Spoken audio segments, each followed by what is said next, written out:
Were you worried about that at the time, or what were you? How were you thinking about? In anyone's book, that's a wildly risky move.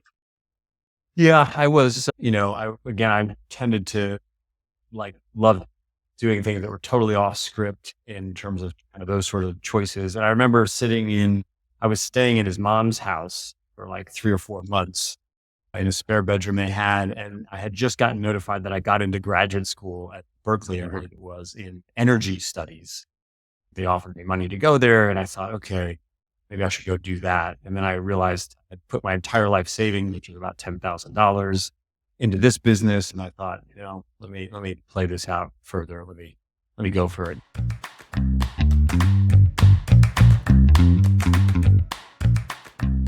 All right, Brian, thanks for joining us today. This is one I'm really excited about because I always feel like a kindred spirit with people that were born in countries with all the opportunities in the world and for some reason decided to go to Latin America for the start of their career. Looks like I found another one. Could you give everyone an idea of who you are? Could you give us a quick summary of what ProcessMaker is, and a little bit on your career as well? Yeah, Klaf, thanks for the invite. It's great to spend some time talking to you, and congrats on the business you've built. So I guess just first a little bit of background, which will lead into ProcessMaker. And also kind of explain how I got to Latin America originally. Originally, I was out of college. One of my first jobs was in a company that made modems, some of the early dial-up modems. I was responsible for selling those into Latin America, which at the time really meant Miami because everybody kind of landed in Miami. There's a little strip down by the airport where essentially every warehouse represents a different country. My boss gave me the yellow pages and said, here's the yellow pages. This is how you're going to do your job. Just start going through it and making calls. And so it was literally a cold calling job. The people that put in the biggest advertising in the yellow pages and thought, okay, they could probably afford more modems. That was my strategy. And so I called up one guy and he always tended to buy the biggest ads. And turns out he was from Bolivia and bought, pretty large order of modems. And so I was able to justify an initial trip to Bolivia. And then he kind of turned to me and said, hey, you know about modems. Why don't we start the country's first internet service provider? And I said, well, first of all, I'm selling modems. I really don't know anything about them. And he said, oh, don't worry, you'll learn it. And I really liked that attitude that you can learn anything and you just have to learn everything as you kind of continue to go through your career. So that led to starting Bolivia's first internet service provider. And we then pivoted that into a telco and had long distance and then satellite services and sold that to a company in the US headquartered in Miami. It was a publicly traded company at the time. Just before you skipped over about 10 giant life changes there. That's unbelievable. That had you ever been to Bolivia before or any roots in South America? I'd always had a bit of wanderlust and was attracted to Spanish from even in high school and did anything I could to work abroad. I also ended up taking a semester off college and working in Madrid. After college, I had a Fulbright scholarship in Ecuador and studying indigenous languages in the Amazon jungle area of Ecuador. So I kind of knew that part of the world and was interested to get back to it. And so I said, hey, if you place a large enough order, I could justify the trip. And so that brought me to Bolivia the first time. And he's like, look, you don't often get a chance to be the first in creating and setting something up. Provider. Yeah. And internet was really something interesting at the time. I think it's an awesome kind of reframing of the risk spectrum. I think all of us kind of feel like it's a super risky career move to, take a seed round or venture capital funding and leave our corporate job to start a startup like that. I think it's a whole new spectrum if you say, well, actually move to Bolivia and set up an internet service provider. That's kind of puts the risk a lot of us take in perspective. Is there a way, were you worried about that at the time or how were you thinking about, in anyone's book, that's a wildly risky move. Yeah, I was, I tended to love doing things that were totally off script in terms of kind of those sort of choices. And I remember I was staying in his mom's house for like 3 or 4 months in a spare bedroom they had. And I had just gotten notified that I got into graduate school at Berkeley, I believe it was, in energy studies. And I think they offered me money to go there. And I thought, okay, maybe I should go do that. And then I realized I'd put my entire life savings, which was about $10,000, into this business. And I thought, let me play this out further. Let me go for it with this business. Unbelievable. And so then you kind of summarized, it sounds like a giant success with that one. And so what led you through then to ProcessMaker? First point, it was sort of a giant success for a few days, but the .com crash was happening. So right as we sold it, we got caught in the crash, and ended up having to buy back the company. It's kind of a longer story. I stayed on for more years than I should have. And so that was kind of an interesting lesson there. And then I was, what do you mean by stayed on more years than you should have? Well, I thought I could buy it back, and I thought I could sell it again. Yep. And the market had deteriorated, and I also held on to too much of the stock and thought, oh, this is going to go, be worth so much. And it was rising really fast, and it was, the euphoria of that .com boom. And Yep. so, I learned a lesson about diversifying when you can. Yeah. And not thinking that the markets are always going to stay hot, because they do go through cycles. So I definitely learned that. And at the time, then another friend approached me with a business idea around starting, really my best friend from growing up, from middle school. And he was living in Argentina at the time and had an idea for a reinsurance.com. And that was, again, that sort of euphoria of the .com. Everybody wanted to start a business, just like everybody wants to start an AI business, or everybody wanted to start a SaaS business. And so we did, and it was really to focus on the idea he had around creating a marketplace for reinsurance, very particular focused reinsurance directors and officers of liability, and create a reverse marketplace between Lloyd's of London and New York. We raised some money, very, very little, ran out of it in about a year. And this was ProcessMaker, and started off. We went through 4 names to get to ProcessMaker. So we started off with a different name. And then we just worked nights and weekends. We ran out of money. My co-founder went and took a job. We both kind of supported the business and said, let's just keep trying to do it at night and on weekends. We hired a couple developers in Bolivia, and really just struggled for about 5 years. And then we kind of stumbled into, we're sort of doing something related to workflow. And then I read some articles and thought, hey, we're not in New York. It's very difficult for us to walk in and visit a buyer. And I remember hearing or reading this phrase that in open source, instead of leading with a guy in a suit and tie, you lead with your code. And I thought, well, we're kind of stuck here in Bolivia. It's really, the idea of remote work was not a thing back then. But I said, well, why don't we lead with our code, since it's hard to get on planes and lead with a guy in a suit and tie. And so we decided open source. So I flew to San Francisco and went to like the second open source business conference and saw companies having success, companies like Sugar CRM, Head Tahoe, Tableau. There was kind of a whole cohort, and we thought we could do this. Let's model ourselves after that. And so we fashioned ProcessMaker into an open source workflow company and launched it, kind of cleaned up the code and launched it in February of 2008. Yeah.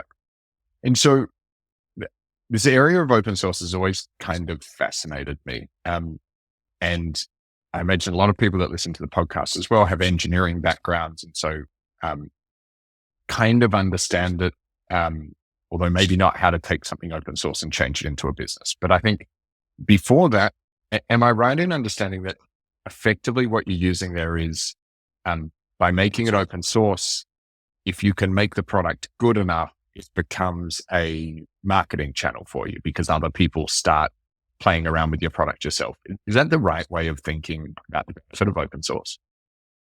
Yeah, there's a number of philosophies around it, and it's changed a lot, I think, recently. And SaaS changed it a lot as well, because, thinking about it as a way to distribute code, which was not really the, kind of original intention. Of course, it was more about having more eyeballs on the code makes the code better. And as more people get involved in it, you get kind of natural uptake of it. Commercial open source was a little bit different. So as a company, you're kind of sponsoring this code and then hoping to get people involved. And people do get involved, but tends to maybe be on the fringe, just doing translations, doing And that's fine. Maybe it starts with modifying some documentation, and then it's, modifying a language file. And so you kind of try and draw them in. And so that's the idea. We also did think about it as a distribution methodology. SaaS kind of eliminated that need, because now SaaS kind of also, the freemium models in SaaS ultimately displaced that need. Like, you get pretty perfect distribution that way as well.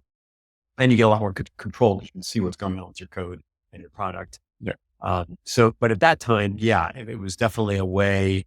And we, put our code out there and just sold some services for the first 3 years until people started calling us and asking us, hey, can we pay for support? Well, I really want to dig into that, but just before we get into that one, how did you try and, what was the process like to try and make sure that you were building code that was interesting enough for other people to engage with?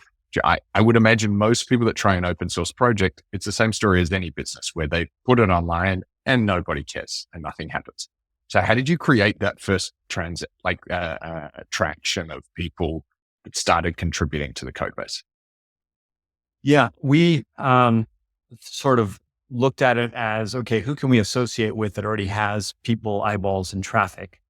And I remember before I went to that conference, I called up a guy who's now a friend, Daniel Chaliff, in fact, has a very exciting new startup, a YC startup. And he had a company back then called Knowledge Tree document management system. And we thought, that's where the users live. And it was a similar type of code base. That's where the users live that would be interested in our product. So we thought about it that way, finding adjacent communities that would be interested. And he was really open and helpful, and said, yeah, create a connector. That's the way. And he gave lots of other tips on how to launch it and how to prepare make everything really SEO friendly. Back then, you could also use some of the black hat techniques for SEO. And we quickly rose to, all the number one positions, and anything related to workflow and process management. Again, wouldn't apply today, but back then it did. And then I remember. We started doing the same thing, making comments in communities that we thought were similar, in Sugar CRM and other communities where we're like, this fits with this ecosystem. People will use these applications together. Let's draft off of the ones we admire. And that was kind of our strategy. Yeah. People forget you used to be able to just put black text on a black background and repeat the same word 1,000 times to rank. So tell me about the story. You said you were selling services for a while, and then people started calling you up to try and purchase. How did that transition happen? Yeah, I think one of the first ones, and they're actually still a customer today, it was actually one of the first real significant ones, was a bank, which sounds great. It was a bank in Nigeria, which we were like, wow, is that, what does that mean? It turns out they're a great customer. It turns out we're now the most popular, workflow process automation solution in Nigeria. The top 5 banks all run on ProcessMaker, doing tens of millions of cases a year for their core processes. And they called up and said, hey, our business is running on this. And we realized free is so free if something comes up and we can't get support. So how do we pay for support? So then we came up with a plan. And I was always told, I think the first advice I got, and I got great advice again, founders of Sugar gave me great advice. And lots of people at that conference did, was don't rush it. Don't ask for money too soon. And I think that still holds true today. Get your product market fit right, make sure people are getting value, and then roll out features. Don't debilitate your open source. Stay true to the ethos of open source. So it's not about, the only values in our paid version. This is just a trick. You can really run your business on it. And so they wanted to pay. And so we slowly, a couple of years later, rolled out support plans, then rolled out some feature plans. It was the model they call the open core model. It's a popular open source model. So the core is open, and then you have some rings around it of features that people pay for. I mean, that's awesome on so many levels. But I think it does kind of bring me to the next bit that I wanted to touch on. I think it's fascinating. You've been building businesses in South America. You've got customers now in the African financial system. This seems like a very complex way to start a business, when I would imagine that the natural market for you would be, let's sell into the United States. So did it just organically happen outside the United States first? Or was that a deliberate focus? Yeah. Although we were a US Delaware C Corp, we started looking and, looking a lot more like a South American company, even though I was, running it with my partner who was also American. Um, and so because of the way open source gets used, it does tend to attract some bottom feeders, meaning people are looking for cheap or free. And so, you get some of the great big companies and it's brought in by a truly technical person, but then you also get this kind of other layer, which is why, you really need thousands of downloads equals a paying customer. I remember Yeah. sitting with a VC, and we were getting 700 downloads a day. And they said, yeah, it's not enough, for us to invest. These guys were specialized open source investors. He's like, Yeah. 2000, that's kind of the cutoff, 2000 a day. That's when it becomes just, we know you're winning. And the other idea was there can only be one winner in a category. I mean, that still holds true today, I think, in VC thinking. And so you got to get to that volume. I will say though, it's incredible early filtering system. I mean, when you're getting 2000 downloads a day, there's no doubt you have product market fit at some level. And I guess the ones that never got that fit just don't survive because you can't sales and marketing brute force your way through it. Yeah. And obviously, certainly in open source, there's so many different types of it. So there's libraries, there's the people that are doing this because they've just created something they love supporting. And then others that have this dream of building a business around it. And so, yeah, I think probably 99% is not that. It's just simple contributions around lots of other things. We were concertedly trying to build a business around it. Had to find ways to grow it. And today, what's the revenue profile of the business in terms of the US versus the rest of the world? Is it more evenly spread? Is it US focused? Is it still internationally focused?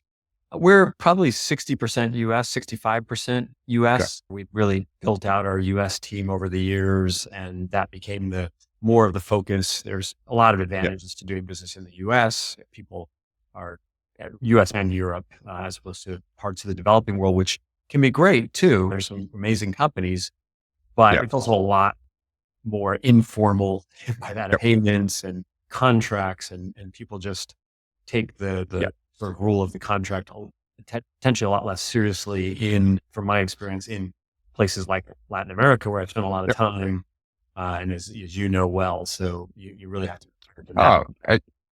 Absolutely. I mean, there's a lot of benefits to the US that people are underestimate. And for me, one of them is that. But contract in a lot of places in the world, it doesn't really mean that much because it takes 10 years to work anything out in the courts. So nobody goes to court. In the US, you have a contract, but I kind of give similar advice.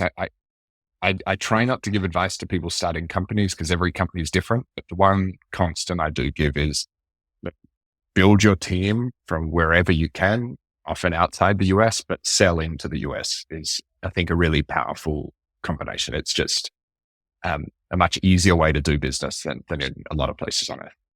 Yeah. And also it's a more demanding market, which means to get that product market fit, you have to be a lot more disciplined, and you are getting many better early filters, where if you're selling outside, you're going to get people who are like, oh, I don't care that it doesn't have this. I'll just build that, or you guys can build it for me.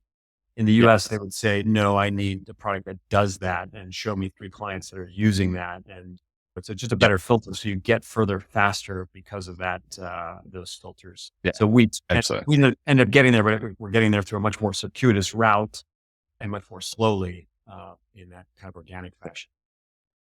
Yeah. I wanted to talk a little bit about something that I think it's super rare. You guys bootstrapped for 20 years. And then if I understood the story right, raised 45 million and then did your first M&A within about a year. What was that transition like? Did you manage the company differently? Did you run the company differently? Was it much the same? What was that period of going from bootstrap to VC funded like? Yeah, we had, so going back to 2000, to get the company started, we raised family and friends money, as you would imagine. And I went through that. And then we had many, many times where we were out trying to raise money. We're just never successful. So we tried to raise money from VCs and just never really could do it. We didn't, being overseas was not a thing back then. So nobody, that was an immediate flag for investors. And then we kind of, around 2016, we said, okay, we'd like to get the company ready for some sort of event. We're getting a little older. We'd like to make sure, again, that diversification point I made earlier. I had my partner and another partner who had come on the kind of the first year, who were able to give that objective viewpoint of, hey, things are interesting, but we've been at this for a long time. And so we said, all right, we need to do a few things. Ironically, this was pre-COVID. We were like, hey, we need to have much more presence in the US. So let's move our headquarters officially there. Let's hire some people there. Let's really look and act like a US company. We needed to clean up some technical debt. Let's rebuild our software, and let's cross what we felt was a critical threshold of like 10 million ARR. Now, during COVID, that rule also got bent. You saw a lot of companies, people were making wild investments in companies that they may have had that as a threshold, but they sort of forgot that during COVID, and when we know the effect of that now. And so then we went out, kind of had a plan, and then actually ended up deviating from the plan because we got some term sheets. We originally said we don't want any term sheets, we're not focused on that. We let one in, and then it's like, oh, let's compare this to some others. And then we got some other references and found a partner we really liked, that Aldrich Capital Partners, that really charismatic partner, came down during COVID, lunch with me a couple times, and the true entrepreneur. They all kind of claim that, and really, I thought, understood what we were trying to do. And so we decided to take on that partner, which allowed us to diversify, allowed my other partners to sort of exit the business. And then, the style of management changes. You now have more pressure to spend money and turn that into growth. So the question is, can you do that? That's one of the big debates I think people violently debate about with VC money is a group of people say, look, you can take the money and not spend it. And then you've got a free option. A group of other people say, look, you've taken the money, you'll be pressured to spend it, or you have a responsibility to spend it. How would you respond to people that maybe have a bootstrap business, are considering VC funding, but are worried about pressure to spend irresponsibly? Well, it's pretty easy calculation. So, if you put money, and again, that's why I think investment slowed. Well, exactly why investment slowed down recently, because you've got these high interest rates. I mean, I can go put my money in the bank. It's becoming less true now and become less true in the future. And, you can get 5.5% on your cash. So you've now got a higher hurdle rate. So if you take cash into a business, you're going to grow faster than safer investment alternatives. So if you're already growing that fast, then potentially you could hold it, and it's a kind of a war chest, and you can use it for acquisitions is one idea. But for an acquisition, you have to be very organized to be able to digest the incoming company. But one way or another, you have to grow faster because it's all about return on capital. So, they've got their investors, which are pension funds, universities, people's retirements. And so they're putting it into a riskier alternative in order to achieve that kind of better than, let's call it 15 to 30% that they're looking for. And so, you have to go grow. So that is usually translated into a pressure to spend money, because the belief is professionalize your management team, put in good reporting, get some good advice, get better people, and have just more accountability, and you will grow faster. That's sometimes true. And sometimes market conditions are such that it's still not, it's still hard. Yeah, I think it's almost hard. And if it's not, it's always hard. And if it's not hard now, it's probably about to get hard for you. So it's, at least you get trained. I wanted to speak a little bit about AI. When I think about automation, AI has enabled us to automate. It seems AI will enable us to automate a lot more process and a lot more things than we could have 5 years ago. I heard you guys made a big push about a couple of years ago, 1 or 2 years ago, into AI. Has it had much of an impact on your business? What sort of things are you looking at building? Yeah. So, I mean, AI is changing everything. I'm sure you listen to a lot of the same podcasts and read the same books that I do. It's the Andy Grove, only the paranoid will survive. And I think that's never been more true than it is now. And so you're always kind of thinking, okay, how will this disrupt my business? What can I disrupt? So far, and I've heard this in a lot of different podcasts, and I've kind of seen it in our own business. For all the things that potentially are disrupting us, we're getting so many benefits from it. The benefits in the operational side. So the Klarna example of automate your own support. So all of our L1 tickets now go through AI and ChatGPT, and they answer them Yeah. immediately and better than our agents could do. So we're already reducing costs in many different places. Our developers, I heard yesterday that the demand for developers has dropped by 30%. Our developers are so much more efficient and than they were before because of the tools, the co-pilots. And then inside our solution, it's really opened up a lot of opportunities. So, we make a process orchestration solution. ProcessMaker is workflow, it's business process orchestration and automation. And by that, we mean we're coordinating humans and systems and getting data to humans as they need to take decisions and pushing data back and forth to systems. So the combination of forms, of connectors, of scripting, of a number of different elements in what a business process ends up being, generation of documents. And so our core value is that orchestration layer. We have a very explicit and formal language called BPMN 2.0. We do a great job of orchestrating. So now you add in next to those elements, next to decision rules and forms and scripts, the AI agents. And that's like the most popular word right now, AI agents. Everybody wants to creating these agentic agents, as they call them, that will be able to go out and do work.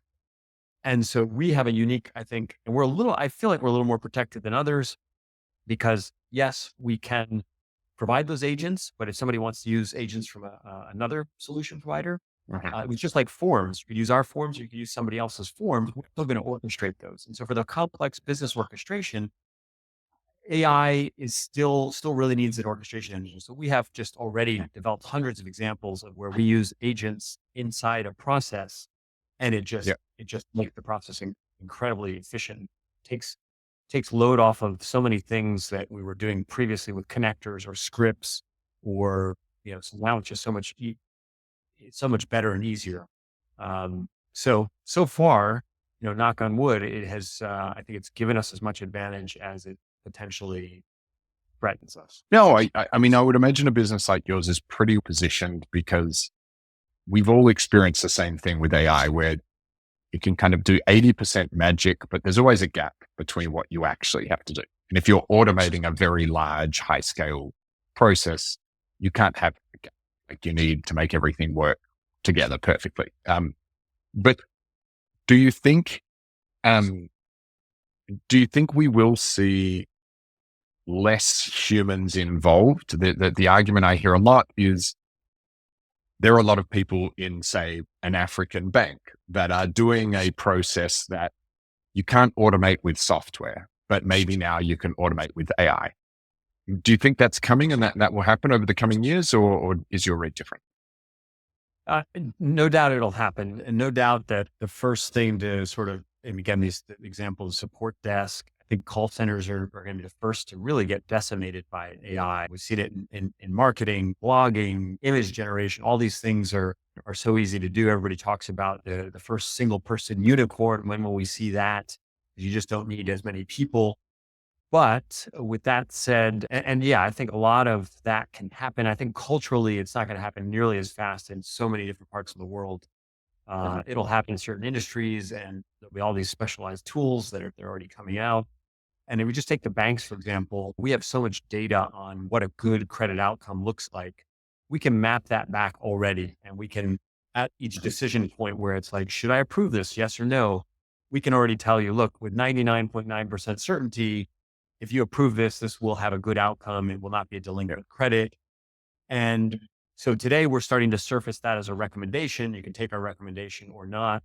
But then the next step is to say to the manager, by the way, you could just flip the switch and let us make that decision for you.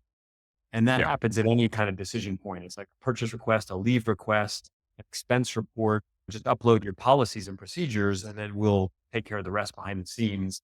You don't really need that control, but it'll be a while before people want to relinquish that control. So Especially in, you mentioned banking. I mean, especially in banking, like there's lots of things in finance, especially the stock market, that could have been automated many years ago, but they just want that final safety net of a person just placing an order or something like that. Yeah. And I think when there's still a 1% failure rate, whether it was that legal example where people were using ChatGPT to draft contracts and made some gross mistake and they got sued. So I think the litigious part of, especially in American society, is going to be like, okay, there'll be all sorts of things of responsibility and then insurance costs. And so it'll be a little while, but it won't be that long. Well, look, it's going to be fascinating. We're really interested to see what you do. I think the way I see it is, I love what companies like yours are doing, because some people see it as decreasing the workload. I see it as freeing people up to do more interesting, creative work where we need humans working on bigger AI impact on that, and taking some of that work that people don't enjoy doing. I think it's an awesome impact on the world. But Brian, thanks so much for joining us today. It was fantastic to chat. Locke, it was great to be here. Thanks so much for inviting me. Really enjoyed it. Just quickly before you go, where should people, if they want to get in touch, LinkedIn, Twitter, what should we post in the show notes? So, the site now is ProcessMaker.com. Twitter is @BeReale, first initial, last name, and LinkedIn is /Brian Reale. Excellent. Be Real, your initials, Unreal. All right. Thanks.